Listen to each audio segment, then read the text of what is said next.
What if the very thing you fear most, rejection, is actually the key to unlocking your true power?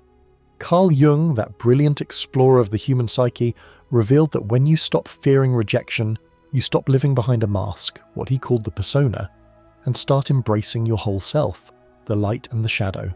Imagine turning every no into a mirror that reflects your hidden strength, transforming pain into unstoppable personal growth. It's not just about surviving rejection, it's about using it as a catalyst. Today, I'll show you how to stop chasing approval, confront your deepest fears, and become so authentically you that rejection loses all its power. Ready to change everything? Let's dive in, the mask nobody talks about. Most of us walk around wearing an invisible costume, don't we?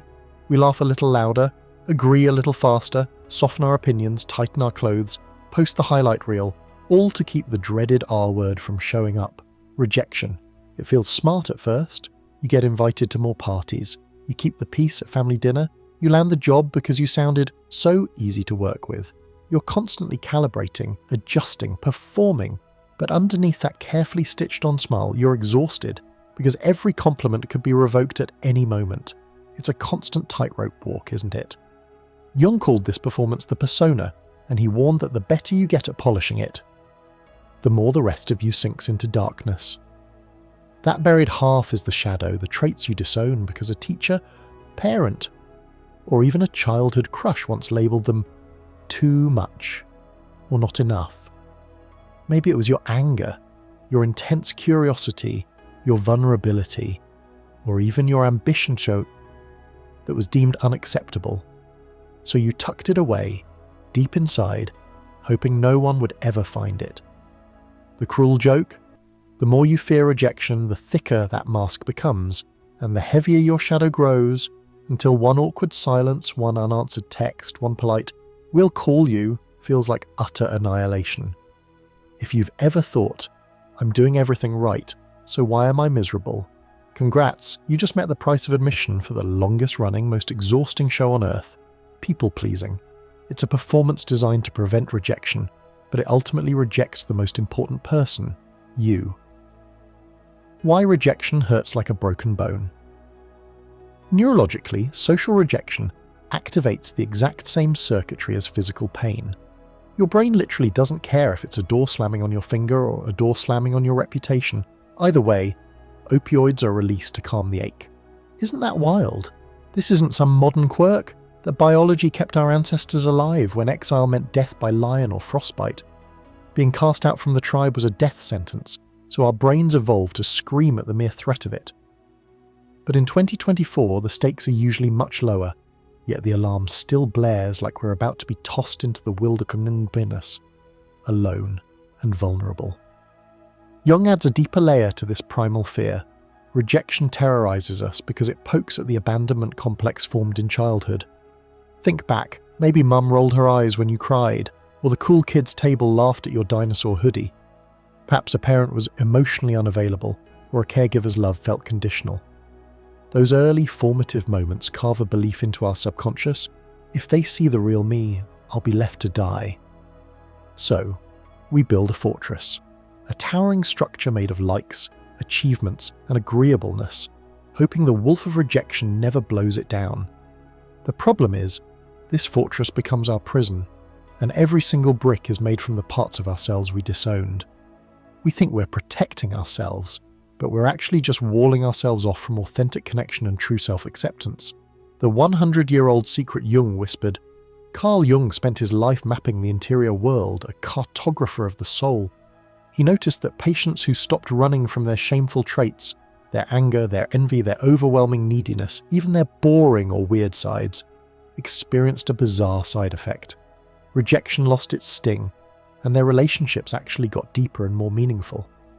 He called this profound process individuation, the lifelong journey of integrating the conscious persona with the unconscious shadow, so you can finally say, with quiet, unshakable conviction, I am what I am, and that is enough.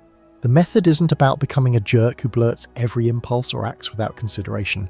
Instead, it's about owning the full spectrum of your humanity, embracing all your messy, magnificent parts so no one can weaponize them against you. When you accept, for example, that you can be both generous and, yes, sometimes selfish, two remarkable things happen. First, you stop panicking every time someone accuses you of selfishness. You can check the claim without your entire self-worth collapsing. You can calmly assess if there's truth to it or if it's merely someone else's projection. Second, you start spotting when others are subtly manipulating you with guilt because you're no longer begging for a verdict of pure or good. You're no longer desperate for external validation. Paradoxically, the more you accept your own dark spots, the less power anyone else has to reject you for them, because you've already done the hard work of acceptance yourself. You become your own most reliable judge. Rejection as a mirror, not a verdict. Here's a reframe that flips the whole game. Rejection is feedback, not a death sentence. When a date ghosts you, an investor says no, or a friend leaves your messages on read, treat the event like a gym mirror. The mirror doesn't hate you, it simply shows where your form broke down, where you might have lost your balance. Maybe you over-explained yourself because you were afraid of silence, desperately trying to fill every conversational void. Perhaps you agreed to plans you secretly despised, radiating a subtle resentment that unconsciously pushed people away. Or maybe you presented a persona that wasn't quite aligned with your true self, leading to a mismatch. Each no becomes a free coaching session, a valuable piece of data pointing to unhealed wounds or inauthentic habits that need your attention. Instead of collapsing in despair, ask yourself, what part of me did I betray to avoid being rejected? Then, with curiosity and compassion, retrieve that part, polish it, and bring it into the light. Do this enough times, consistently and bravely, and you'll develop what Jung called inner authority. A quiet, unshakable confidence that doesn't scramble for external grades or validation. It's a knowing that comes from within. Ironically, the less you need approval, the more you receive it, because humans are wired to trust and be drawn to someone who trusts themselves. Authenticity is magnetic. The solitude exercise that dissolves the fear. Jung wrote that the individuation path requires traversing the desert of inner solitude. Sounds dramatic, right? But the modern version is actually quite simple yet profoundly effective. Schedule intentional alone time where you practice holding a no without guilt. Once a week, turn your phone to airplane mode for 3 uninterrupted hours. Go on a walk, cook a meal, journal, read, meditate, whatever. But do it without posting about it, without checking in, without any external validation. Notice the itch to justify your choices. I'm staying in because I'm overwhelmed. I'm not antisocial, I'm just tired. Catch that itch, acknowledge it, then let it pass. That bodily tug, that subtle anxiety, is the abandonment complex begging for reassurance, for proof that you're still connected and valued. Every time you allow the discomfort to rise and fade, you're actively training your nervous system to survive rejection, to understand that being alone doesn't mean being abandoned. After a month of this practice, you'll start to notice a strange new calm in conversations. You speak slower, interrupt less, and paradoxically, people lean in closer, sensing your quiet self-possession. Solitude isn't just about being alone, it's the powerful rehearsal space where you learn to stand firmly in your own skin without needing an applause track from anyone else. It's where you cultivate your internal compass. 21-day micro-shadow work plan. You don't need a Himalayan cave to integrate the shadow, you need consistency and a willingness to look inward. For the next 3 weeks, pair your morning coffee with a simple 2-minute exercise. Step 1. Write down the trait you most dislike when you see it in others. Maybe it's arrogance, laziness, neediness, or even excessive optimism. Step 2. Find one recent moment, even a tiny one, where you displayed that trait, even just 2%. Write it down without the usual self-justifying narrative, without the "but I had a good reason," just the raw observation. Step 3. Ask yourself, with genuine curiosity, how has this trait secretly served me? Perhaps your laziness protected you from burnout or overcommitment. Maybe arrogance helped you land a client by projecting unwavering certainty. Maybe your neediness was a genuine cry for connection you weren't allowing yourself to express directly.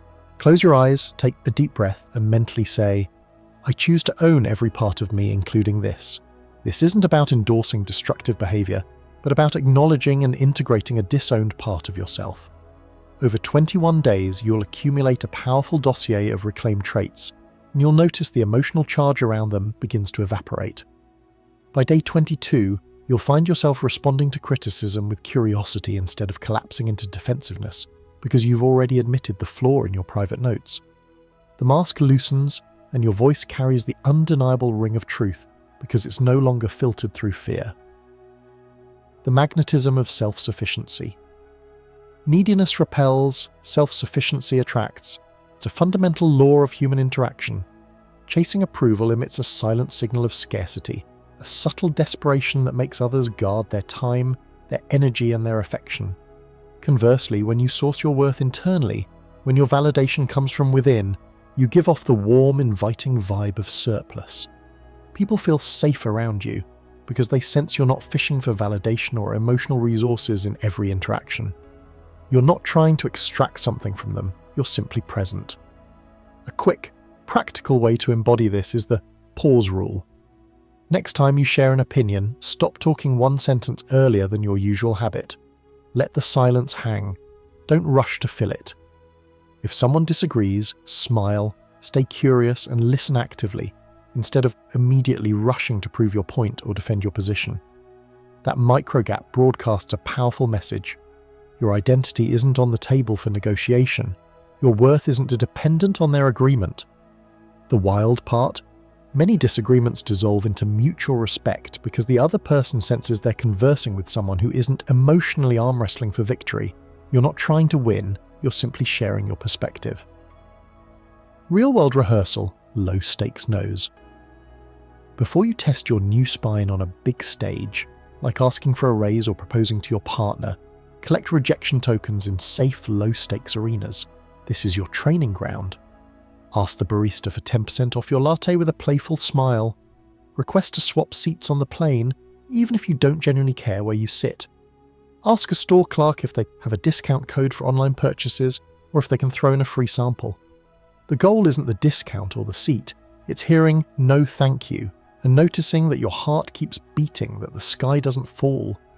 Each time you survive one of these micro-rejections, your amygdala, that alarm center in your brain, actually rewires. It learns slowly but surely that rejection isn't a life-threatening event. It morphs from a roaring lion into a purring house cat. Document your daily asks in a simple note on your phone titled "No's Collected." Aim for 10 a week. Once you hit 30, you'll spot a fascinating pattern. Many requests are actually granted, surprisingly often, and even the genuine rejections come with a rush of freedom, a feeling of, "I asked and I'm still okay." You're proving to your body through lived experience that social exile no longer equals death, and the shadow integrates through real-world practice, not just theory. When they walk away for real. Sometimes, despite all your growth, the dread materializes. A partner leaves, a business partner fires you, a best friend ghosts. The pain is real, searing and undeniable, but it's also the ultimate training ground, a crucible for your newfound resilience. First, allow the grief without a narrative. Cry, punch pillows, run until your lungs burn. Do whatever you need to process the raw emotion, but skip the story you might be tempted to tell yourself, "I'll always be alone," or "I'm broken," or "I'm unlovable." Those stories only compound the suffering. Just feel the ache. Second, ask the profound Jungian question. Which part of me did I outsource to this person? Maybe they carried your sense of adventure, making you feel exciting, or your feeling of being smart, making you feel intellectually validated. Identify that outsourced trait and deliberately, consciously reclaim it. Take a solo trip, enroll in that challenging course, wear the funky jacket you thought only they appreciated. By retrieving what you secretly delegated, what you gave away to another, you turn loss into liberation.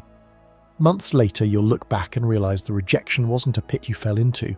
It was a portal, an unexpected doorway that led you to a deeper, more complete version of yourself. The quiet power of not explaining. One final, incredibly powerful hack to cement your freedom. Stop explaining yourself unless the explanation adds genuine value or is absolutely necessary for understanding. How often do you catch yourself rattling off justifications? Why you left early, why you're vegan, why you're still single, why you chose a different career path. Each justification leaks energy and subtly signals that your choice is up for debate, that it requires external approval to be valid. Try saying, I've decided to take my career in a different direction and I'm really excited about it. Then full stop. No graphs, no PowerPoint presentation of your fears or elaborate reasoning. At first, your throat might tighten as if you're choking, because the child inside equates silence with rejection, with being misunderstood or judged. Sit with that tension. Allow the discomfort. Over weeks, the urge to justify diminishes, and people start accepting your boundaries and your choices without the need for a detailed explanation. That's when you know the shadow has truly integrated, because the exhausting need to manage external perception has been replaced by the quiet, unshakable calm of self-approval. If this reframed rejection for you, hit that subscribe button and share the video with just one friend who's tired of wearing masks. Drop a comment below stating the trait you're reclaiming today. Let's normalize being whole and authentic together. When you stop fearing rejection, everything truly changes. Not because the world suddenly applauds your every move, but because you finally hear your own applause above the crowd. You trade the brittle, fragile safety of external approval for the ironclad, unshakable safety of self-acceptance. Relationships deepen because they're built on truth. Creativity surges because you're no longer holding back, and opportunities that once felt galaxies away suddenly land in your lap, all because you stopped chasing and started choosing. Remember, the shadow you've been hiding isn't your enemy. It's your unmined gold, waiting to be discovered and integrated. Embrace it, and rejection becomes not a wolf at the door to be feared, but a wise mentor, a powerful guide ushering you into the life you were always afraid to want. The mask can come off now. Your face in all its authentic glory is more than enough.